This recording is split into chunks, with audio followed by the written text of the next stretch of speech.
boring naman ang Pilipino na subject na to. Nakaka-stress pa. Ang daming mga malalalim na salita. Kapitaran sa'yo, ka-Frenzy! Sumang-sawa ka na ba sa boring Filipino lesson? Huwag mag-alala. Dahil dito sa Filipino Frenzy, sagot na namin at ipapakita namin sa'yo na ang Pilipino ay super fun at relatable. Kaya na pang inaantay mo. Arat na! What's up mga ka-Frenzy, mga future poet at mga sarcastic era na tao dyan? It's your girl, ang inyong lingkod, Miss Nicole. And for today's video, pag-uusapan natin ang tayutay na pinaka-shady sa lahat. Alam nyo ba yon? Tumpak! Ito ay ang pag-uuyam o sa Ingles, irony. Ano nga ba ang kahulugan ng pag-uuyam?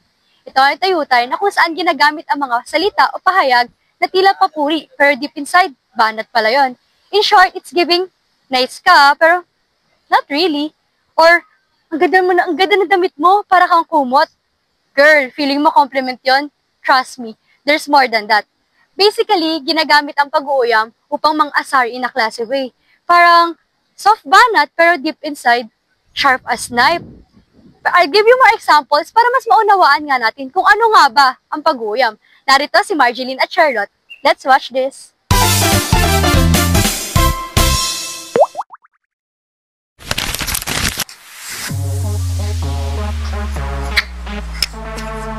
Ganda mo naman, Ma! Siyempre, kanino pa ba magmana? Eh di sa'yo.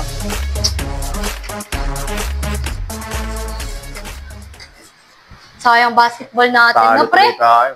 Hindi kasi nanonood si Balong eh. Balong kasi. Akong inspirasyon, bawat tira ko eh. Ako din, nililigawan ko, di pumunta eh. Pre, ano yung niligawan mo? Si Charlotte nga. Puntahan natin. Tara.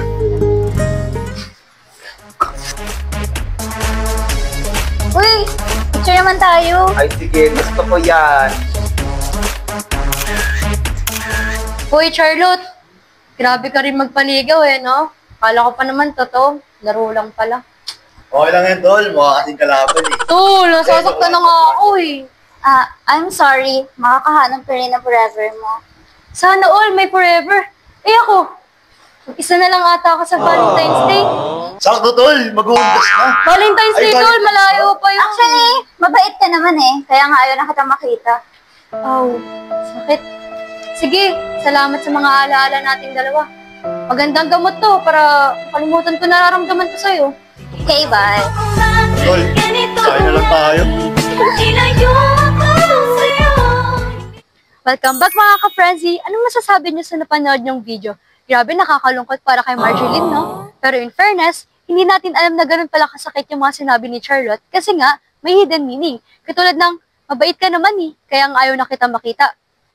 Kaya next time, kapag may narinig kang papuri, pero ang sakit sa puso, bingo, pag-uuyam nga yan.